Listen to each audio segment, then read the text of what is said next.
So we've got a great keynote presentation tonight. I think this will be really powerful for you guys, especially those of you who are looking to get that first deal and get that first deal done before we start the year 2018. So I'm going to go through in this presentation the different strategies for you to be able to find these deals, the different strategies for you to be able to evaluate these deals, the different strategies for you to put these deals under contract and fund these deals and get these deals sold in a very short time period. If you ask our hard money lenders over here, and I'll ask them right now, I'll kind of put you guys on the spot, Peter, on average, are your loans out somewhere between 4 and 6 months? Would you say about 80% of them? Fix and flip is around about 5 months. So their fix and flip is right about 5 months right now. That's pretty typical, right? And right now we're in September. So to be able to get if somebody came to you and said, hey, I've got a fix and flip, it has a $50,000 remodel, I'm trying to get it done and sold by the end of the year, you would say, not going to happen. I mean, I like what you're thinking, I like where you're going, I like that attitude, I like that confidence, but speaking from experience, that's not how this thing's going to actually go down.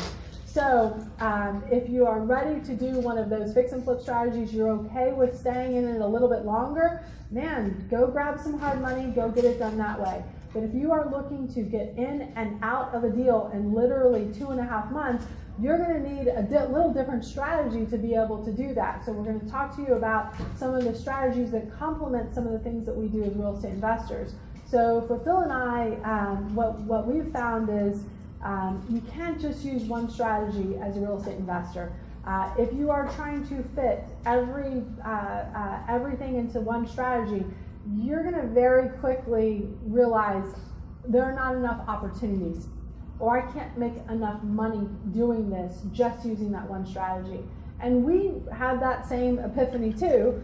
We had it about 13 years ago, and we want to open up our knowledge and our experience up to you guys so that you don't have to wait 13 years to have that epiphany, that you guys can have it now, that you've got to have different strategies as a real estate investor in order to really do what you want to do, and or maybe leave behind something that you're doing that you don't want to do anymore.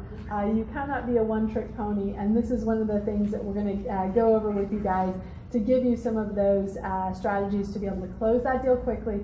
Just getting that first one, man, that feels good. Yeah, I did that. That was my house. I made that check, and I made it before we started 2018. So some of these strategies are going to be very quick in and out. Some of these strategies we're going to talk about are going to be strategies that don't require a bank. What are some of the ways you can purchase a property without getting a bank loan? Number one, you can get a private money loan from friends, family, other investors, right, that are in this room. That's why we bring you guys together to talk, to network, etc. You can get money from a hard money lender. They're ready to fund you. Asset-based lending, they don't care about your credit. They just want to make sure that the project you're getting has been vetted, is right in terms of a CMA standpoint, what the value will be at the time that you resell it, and the repair standpoint, what it's going to take to get it to that level, and how long they think it's going to take you to do it. In addition to that, you have Quest IRA, who just did a little presentation up here. They have over $1 billion of people's self-directed IRAs, old 401ks, under management. They are a great place to go and find other investors who want to fund your loans, right? And with the self-directed IRA, for Phil and I, we use both our own self-directed IRA for our own investments, but we also loan money out of our self-directed IRA to other investors who have good investments too. So another great source that doesn't necessarily require a bank. For us, one of the strategies that we love, every time we buy a house, every time someone brings us an opportunity, the first question I ask them is, can I get it subject to the existing mortgage? Why do I want to ask that question? Because I'm taking advantage of the money that someone else has already gone through the entire process of qualifying for and getting. And now all I'm paying for are the closing costs and whatever it takes to reinstate that loan to put it back into good standing. Because usually by the time somebody's talking to me, they're behind. And usually they say, oh yeah, I'm just a little behind. A little behind or a couple months behind. Let me just translate that for all of you guys who are new. That means 6 to 8 months at least So just to be clear on that, so there's a reinstatement amount, and usually it's somewhere to the tune of $10,000 to $30,000 on average when you're reinstating someone's loan. But still, this money sometimes was acquired or originated with some of the most incredible terms in the history of man, and that means a 3, 4, 5, 6% interest rate. Our hard money lenders are good and ready to loan you money, but they can't afford to loan you money at that interest rate, right? So finding this is a really cool way to be able to very cheaply fund some of these projects you're looking at. Thank you. So buying subject to, and I've got it listed up top here, no bank strategies, but then I have at the bottom, we'll get a home equity line of credit. Guys, news break, the house that you put under contract that doesn't have a kitchen or doesn't have a bathroom or doesn't have windows or doors that shut or lock, you're not going to get a traditional loan on one of those houses. A traditional bank would call that property, the term that they use is uninhabitable. Uninhabitable translates to, we're not going to give you a loan on that thing, but that's what you've got your hard money lenders, right, to be able to do, to loan on those houses that they see the value in it, but a bank just doesn't understand it. That's not inside of their box. But you still can get a loan from a bank by getting a line of credit on a property that you already own, that already has a perfect kitchen and a perfect bath. And that's probably going to be either your homestead, or for those of you guys who already own rental property, you could take out a line of credit against one of your rental properties, be able to take enough money out, number one, to buy it subject to the existing financing, reinstate the loan, pay the closing costs, and pay for the remodel, okay? So it's a no bank strategy on this purchase property, but it is a bank strategy on a property that you already own that's already in good shape. So how do you find some of these distressed sellers? We've got Fast CMA here, Steve Lang, and he's got some different ways to be able to help you guys find distressed sellers. We also have, for us, one of our first subscription services, if you will, when we started investing, number one was the Real Estate Investor Association, and the Real Estate Investor Association, just like I'm pointing you guys to what we did, this is exactly what we did. We bought a subscription to FLS Online. FLS Online stands for Foreclosure Listing Service. Foreclosure Listing Service probably services about 80 counties, 80 of the 254 counties in the great state of Texas. So they provide all of the houses that are listed for foreclosure in the following months, as well as a couple other things. FLS Online is probably one of the lower prices between FLS and Rex Report. Rex Report is a little bit more expensive, but Rex Report gives a lot more detail and a lot more data, and for those of you guys who are really detail data driven, you'll probably want Rex Report because the value is definitely there. Another great place to get kind of what I call the pre-foreclosure list is something called the Notice of a Substitute Trustee Sale. So what does that mean? When a lender is going to, when a lender has a seller sign a note and deed of trust, they put in that note or in the deed of trust, this is the person who's going to be the trustee in the event that you screw this thing up and we've got to foreclose on you. The person that they identify, usually the company that they identify, is for the loans that come across in Texas, it's usually a company in Dallas. It's usually Barrett, Burke, Jackson, and Frappier in Dallas. And those guys are not coming down to Travis County from Dallas to foreclose and run an auction. So what they're doing is they are assigning a substitute trustee, another attorney to conduct the auction, and usually that notice comes out somewhere between 2 and 4 weeks before they are put on the foreclosure list. So that's why we call this the pre-foreclosure list. Everybody follow that? So it's basically, here's a list of people who we think are about to go to foreclosure.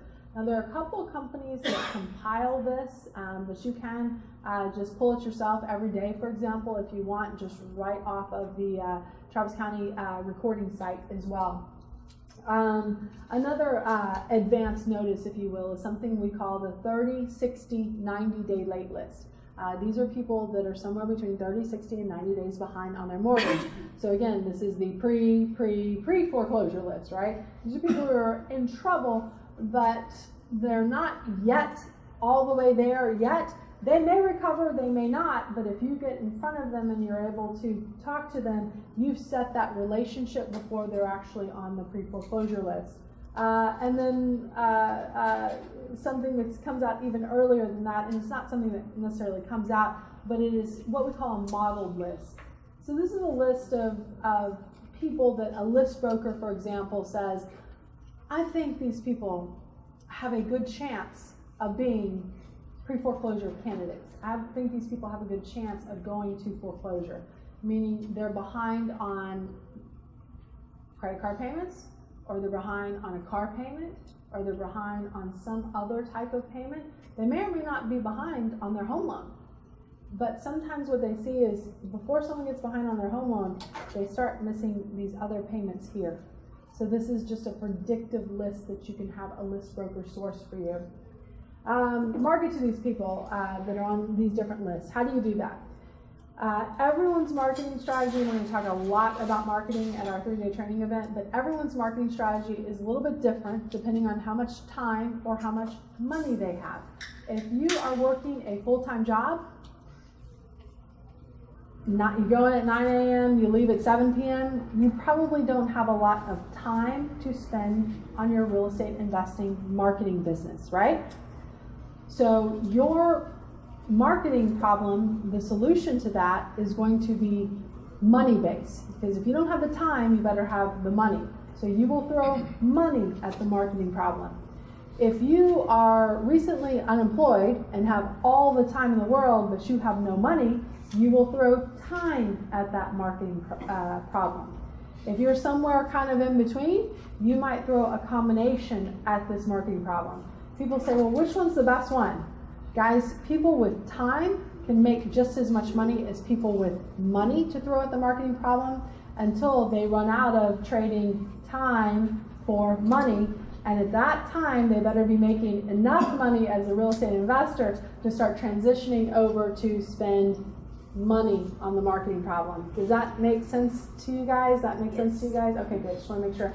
I feel like I'm not being 100% clear. Does anybody in here have allergies and like a crazy headache and wants to kill somebody besides me? I'm just, yes? My allergies strong. Yes, I am like, my head just is feeling like it's going to pop right now. So if I don't make sense, just please tell me and I will try to make sense of it. I have So, a question. yes, sir. On those, the other slide. Yeah? For the 30, 60, 90-day late list, the notice of substitutions, and the remodel list, where do you get those lists? Google List Broker. Oh, Google Yeah. List Broker. Yep. Okay, thank you. You're welcome. So finding these distressed sellers, again, from a time standpoint, you can go driving for dollars.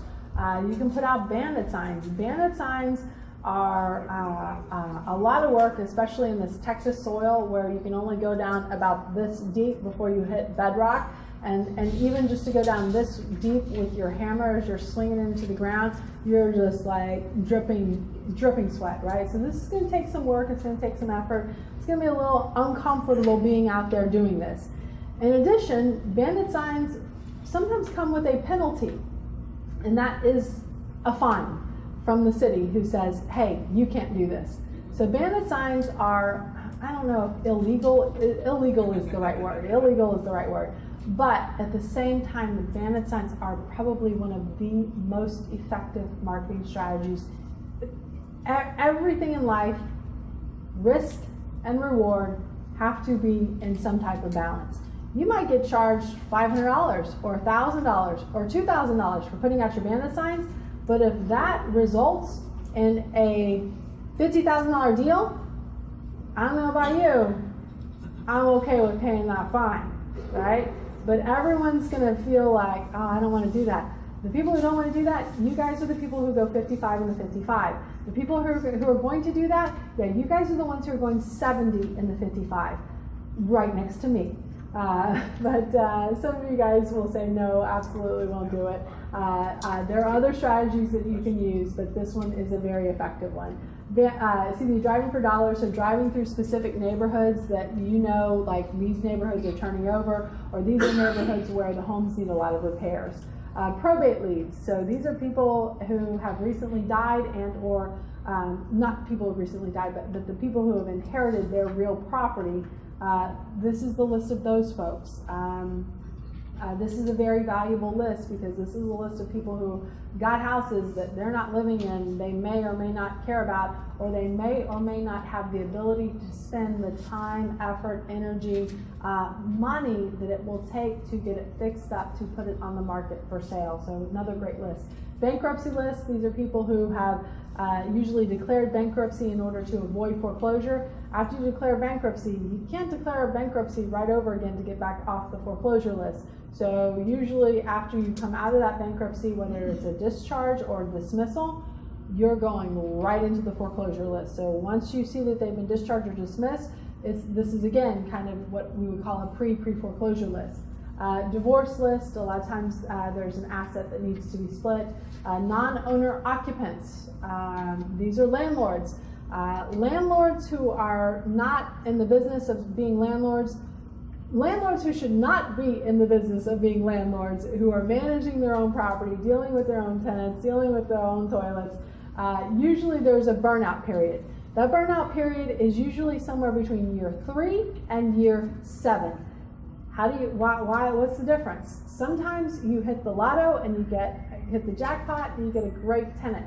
Sometimes you hit, I don't know what, and get terrible tenants over and over again. And at some point you decide, I don't want to do this anymore. This is not what I thought it was going to be.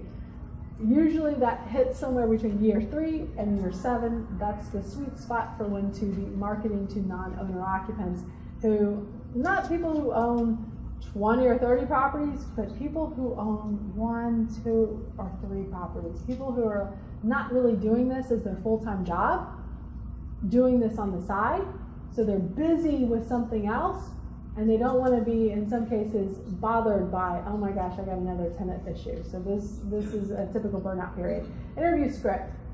So what do you ask them? I get a call. What do I say? First off, and it's not listed here, but just to be clear, you don't just go into your script. That will annoy somebody. You may not fill it kind of the first time, but it will. You have to work on building a relationship with the person who answers the phone. For some of you, that may be because we got a lot of engineers in Austin, Texas, and we got a lot of people who have been sitting in a queue for 5, 10, 20, 25 years. And at some point, like the cube makes you forget how to talk to people in real life. If that is you, you need to find a partner who has the gift of gab. I'm not saying you cannot be a good real estate investor, but I'm saying let's be realistic. Let's make sure that you've got someone talking to someone who can build that relationship, who can really just kind of get across to them that you are someone who can help them. If you do not build that relationship, I can almost guarantee you will not get that deal, because there are so many other investors that are coming around talking to people, talking to you. One of my investor colleagues in Dallas, listen to this dirty little trick that she uses. I was really impressed by this. She has a friend who works for Tiff's Treats. That's like hot cookie delivery service. Yeah? She pays this woman's phone bill, which is like $50 a month. In exchange, this woman who works for Tiff's Treats delivers Tiff's Treats to every seller she talks to the day after she talks to them. That's brilliant. Isn't that? That's fantastic.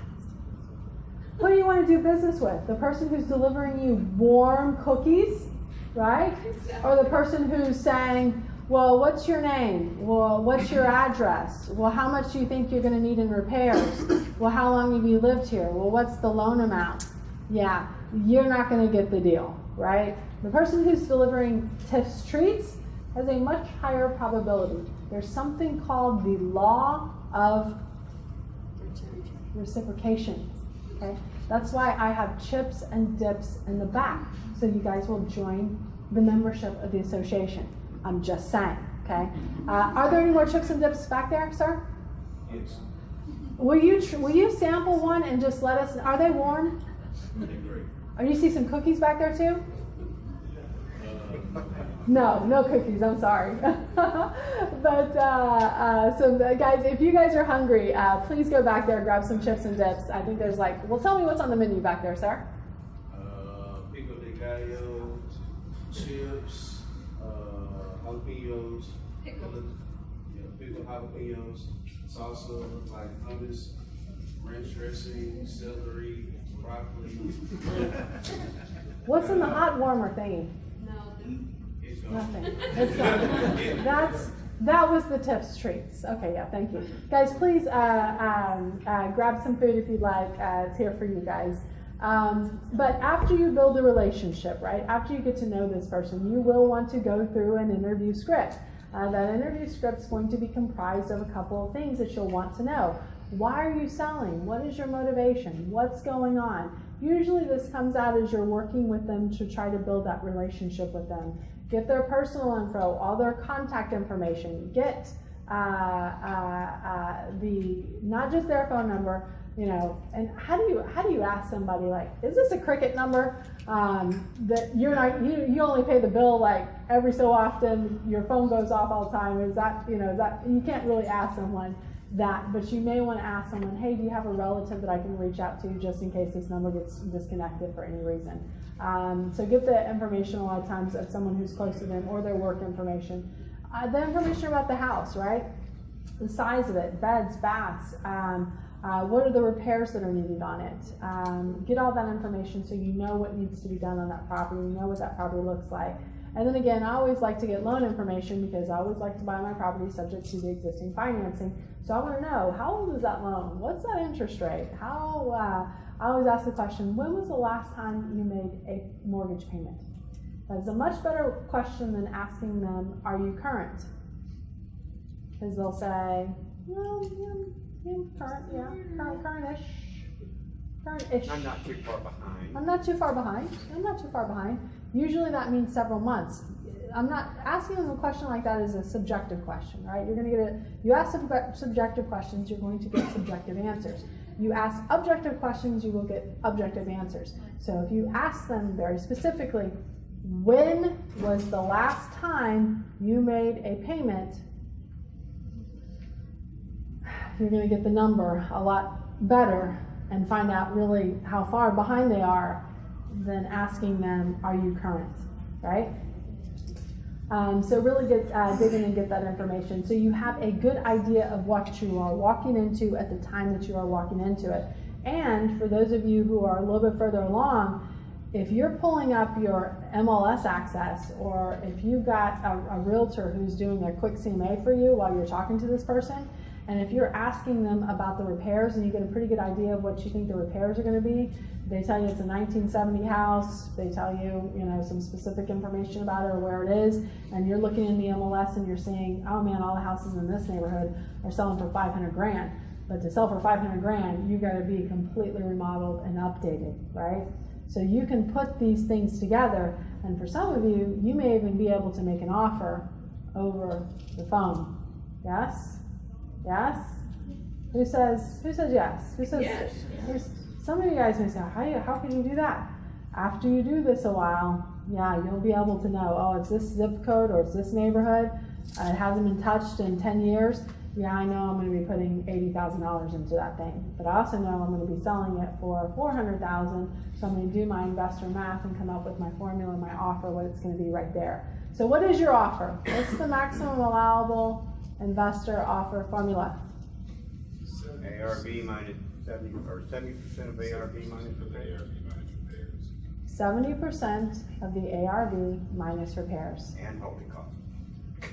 No. 70% of the ARV minus repairs. So if your ARV is 300,000 and your repairs are 60,000, what is your offer? I know.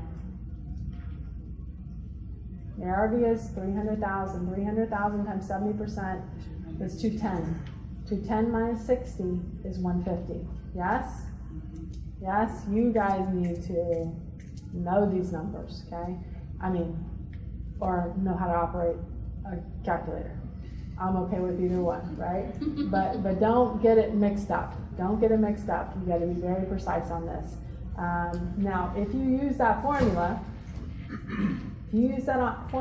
on average, you'll make somewhere between 10 to 15% of that ARV. You will make between 10 to 15% of that ARV. What's the difference between 10 to 15%? If you're using a hard money lender, you're probably gonna make 10%. Why is that? Because I don't know what you guys charge. Typical hard money lender, let's say, charges, how many points do you charge? 2 to 3. So let's say 2 points. So 2 points on it, let's say a $200,000 loan. That's $4,000, right? Yes, everybody with me? 2 points on a $200,000 loan, $4,000. And what's your interest rate? 12%? 11.9 to 12.9, yeah. Okay, so let's say 12%. So 12% on a $200,000 loan is $24,000 over the course of a 1 year period. But you guys typically are getting in and out, and your people are normally getting in and out within 6 months. So that $24,000 divided by 2 is $12,000. $12,000 plus the original $4,000 in points, that's $16,000, right? So you can see where if you're bringing your own cash, you're going to make 15% of your ARV. If you're borrowing someone else's, that 15% is going to get taken down by whatever that cost of money is. Now, just to be very clear, I'm not saying don't use hard money. You will have to have a hard money lender on your power team. I have over the years borrowed hard money many, many, many times. Do not think about what it costs you. Think about what it makes you. You will have to have this company, this hard money lender on your power team in order to be a successful real estate investor. You will need it at some point. I can promise you that. How much do they loan? How much do you loan? You'd probably loan up over $1 million if you want. Yeah. Depends on the project, right? Now that's my offer formula. That formula I have to use without fail on a buy, fix, and flip where I'm trying to force the value in a 6-month period, okay? Now, that is for the one strategy of buy, fix, and flip. This offer strategy does not necessarily need to or required to apply in the different strategies that we use as real estate investors. So what are some of the different strategies that we use as real estate investors? For me, a lot of times I will buy subject to and I will hold. If I'm buying subject to, and I'm holding, am I willing to pay a little bit more for that property? In every single situation. Because I'm not having to go out and pay a loan origination, go out, get qualified, go out, put money down, right? I am just taking over someone else's loan. The money that I'm putting down, my down payment, is just the reinstatement amount, okay? Now, if I'm buying and holding it, in this market where the prices are going up somewhere between 5 to 7% a year, if I overpay for it beyond my numbers here, if I pay 85% of ARV minus repairs in 2 years, assuming prices are up, 7% a year, and because of compound interest, in 2 years I'm back to a 70% of ARV minus repairs deal. Yes, you guys follow that? Because of appreciation, because of compound appreciation. So as long as I'm willing to hold it that long, I can keep it. All my buy and holds, I want to keep just forever, right? But as long as I'm willing to hold it, and I don't have to force the value in a short amount of time, I can pay more than that 70% of ARV master repairs offer formula. So I'm looking for specific things. I'm looking for appreciation. And I'm looking for a property that comes with the loan in place. The other way that I might be willing to pay more for a property is, again, if I can keep the loan in place, and even if I'm not a buy and hold investor, Can I find another buy and hold investor as part of the Real Estate Investor Association that gives out chips and dips, and what do we have back there? I'm kidding. Can I find one as part of membership to this organization? Absolutely. Are there a ton? How many of you guys, just by raise of hands, are interested in buying and holding rental property for a long term? Yeah, it's about over half of you guys, right? So this is where you might go to someone and say, hey, I'm not really a buy and hold person, but if you are, would you be willing to pay? I mean, this is not a great deal. This is 85% of ARV, but based on the appreciation in this area over the last 5 years has been 5 to 8 whatever percent a year. If you're willing to hold it, in about 2 years it's going to be at 70%, and you can decide what you want to do then, whether it's keep it and continue to cash flow on it, or whether it's sell it, right? So that's strategy 1 and 2, right? I keep it for myself. I sell it to another investor who's a buy and hold investor. Strategy number 3 is none of my buy and hold investors like it. I don't like it. This is not what I'm looking for. But are there people out there who cannot get loans, who have good down payments, who are paying rent that is just as high as maybe a mortgage payment, who want to live the American dream, but because of some reason, divorce, bankruptcy, credit hit, you can't move here from California without getting a short sale stamped on your passport or a foreclosure. I mean, I'm not saying that's you, Dan, but probably, a lot of people, like good people, just bad things, just bad timing in the market, right? Those are people who have making money, right? Every one of those folks were, probably still had a job, still making money, just that their house went from being a $700,000 house to a $350,000 house in about 2 years, and you just can't get out of that fast enough. But they've got so the credit might not be there, but the income is there, the down payment is there, and the ability to afford a monthly payment is there. They can't get a loan, not through Wells Fargo, not through Chase, not through Bank of America, not through any of those other places, but through you as a savvy real estate investor who knows how to put together this with this. Oh yeah, I've got a seller who wants to sell. The numbers aren't right for me to buy it, but if you, buyer who cannot get a loan, who has money, is willing to pay me a fee for putting this together, pay the title company their fee for closing it and creating all the paperwork, pay the seller's back payments, yeah, this can be your home, and you can get back to living your American dream again, regardless of your credit. Do you guys follow that? So I use the example of people from California. In Texas, a large percentage of those people are immigrants who come here from South America, who are some of the hardest working people that we know that will do the jobs that I won't do, right? That many of you guys won't do, who don't have a bank account, who don't have credit, who believe in paying with everything for cash, and have a lot of mattress money. Yes? And are making even more every single day. So good, hardworking people who can have a good down payment, who can afford a good monthly payment, and who need someone like you with the intelligence and the strategy to be able to put this together with this. Are they happy to pay you a fee for doing that? All day long. Do you guys follow that? All right, so control the property. How do you control the property? Where do you get your contract? Trek, T-R-E-C, Google Trek, T-R-E-C. Once you get there, you'll click on Forms. After you click on Forms, you don't look for something that says Contract, because there is not anything that says Contract. What there is there's something that says 1, 2, 4, single family contract. Yes, I know. They have 40 other contracts, addenda, disclosures, terminations, other stuff out there. Look for this one. You also have to get a subject to addendum. Your title company will draft this document for you. You will not find this on the Trek website. Your title company will do it. How do you paper up this deal?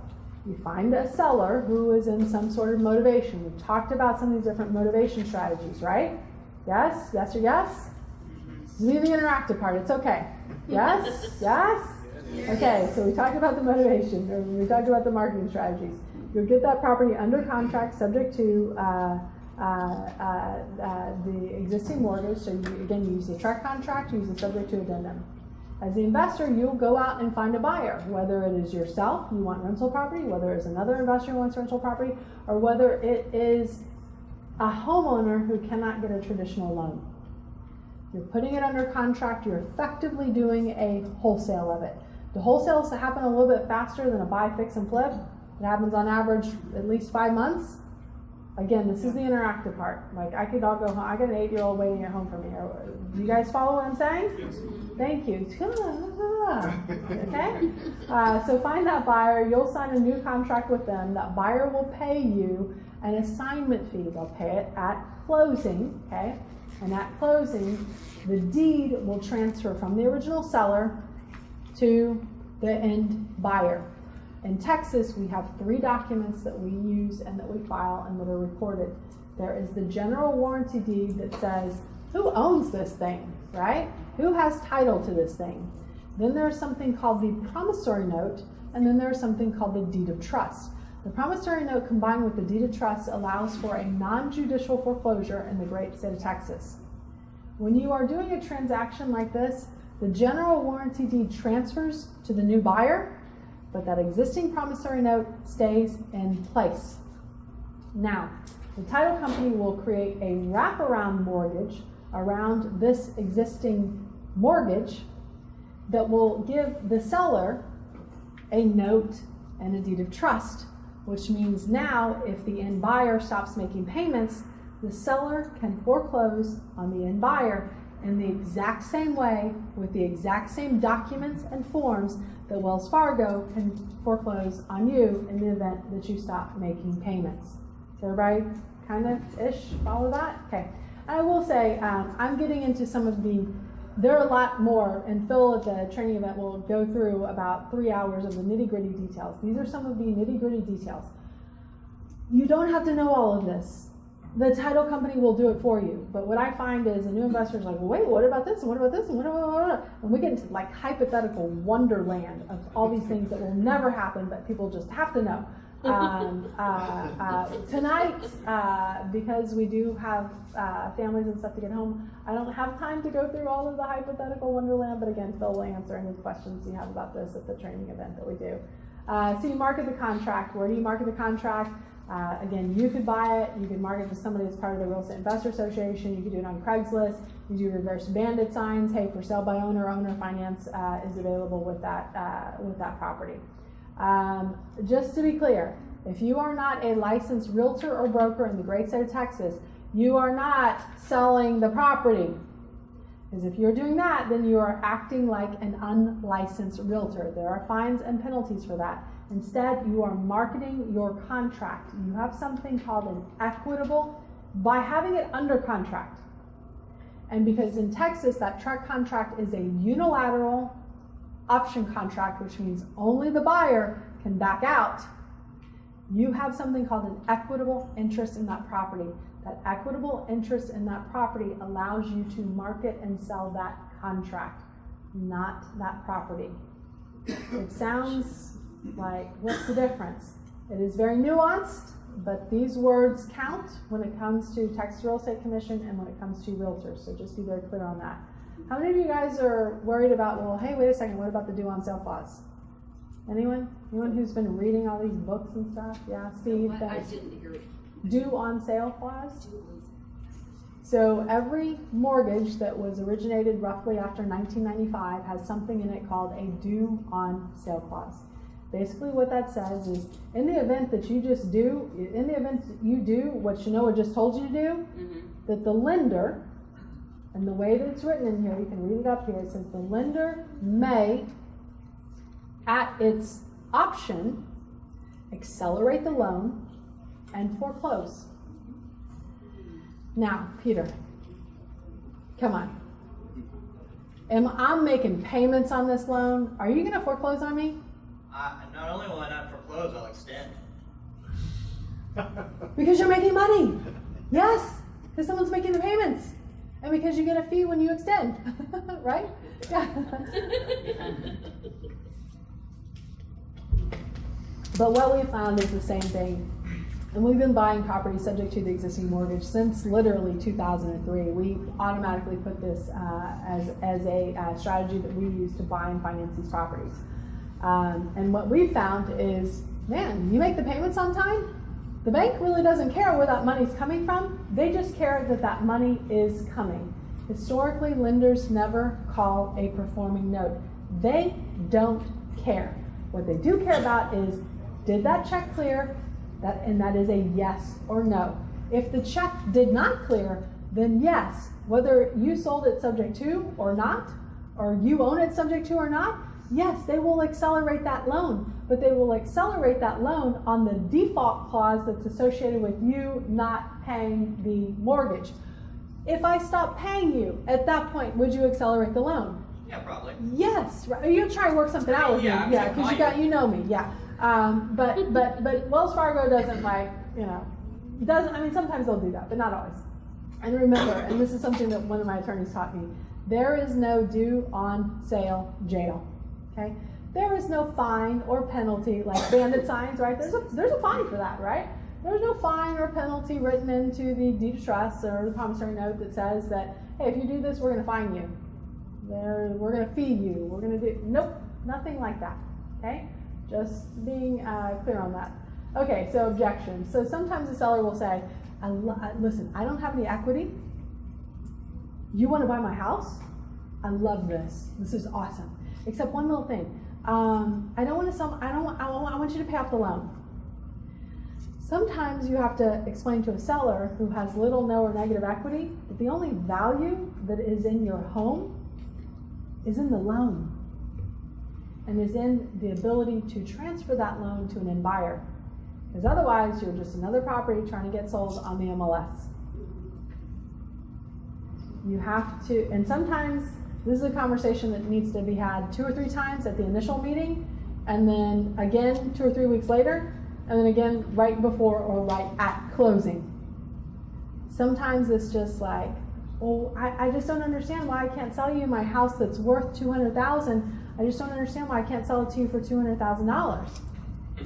Just, well, let's back. So sometimes you'll have to back it up again. So let's say you put this property on the market for $200,000. You're going to hire a realtor to sell it. That realtor plus the buyer's agent is going to charge you 6%. Title company is going to charge you 1%. There's probably going to be some repairs or some other stuff, right?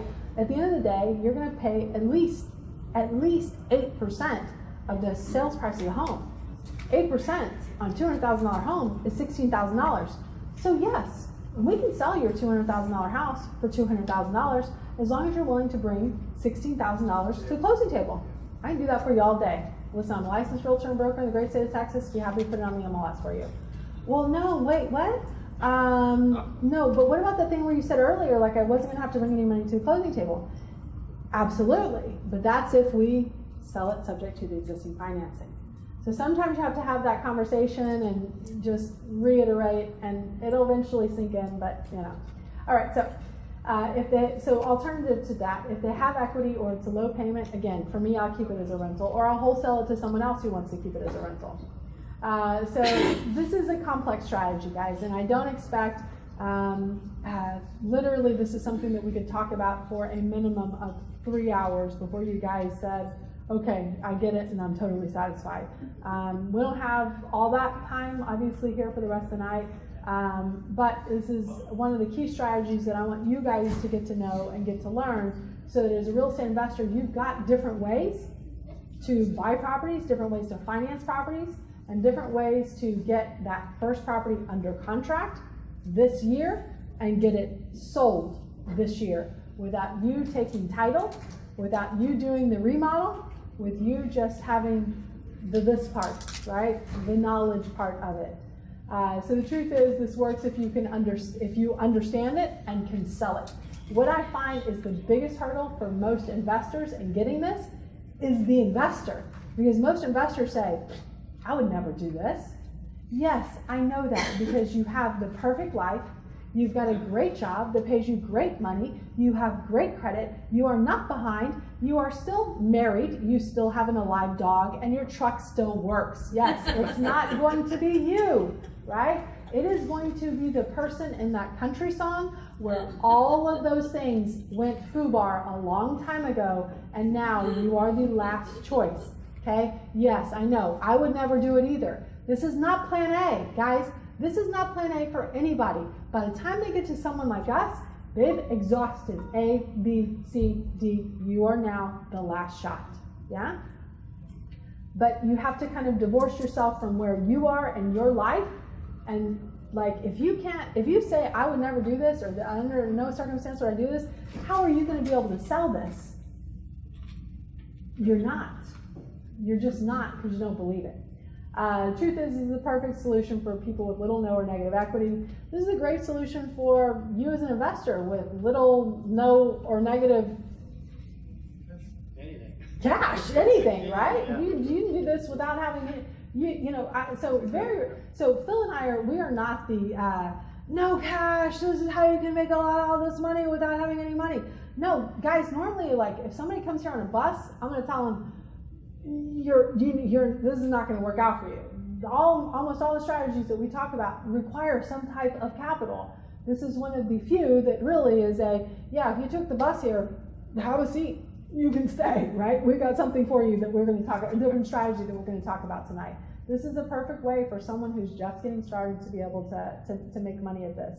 And it's a great way to do it without the bank financing. For me, I use this strategy all the time to pick up rental properties in highly appreciating areas, right? So this is one of the strategies I use personally as well.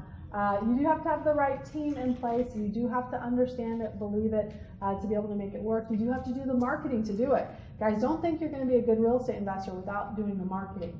That's job one. Then it's having the knowledge to put these types of deals together. I hope this helped tonight and made some sense and opened up some new ideas, thought processes, and opportunities to you guys. And I will say thanks to you all for coming to the meeting tonight and being part of our association. Have a great night, and we'll see you in a couple of weeks.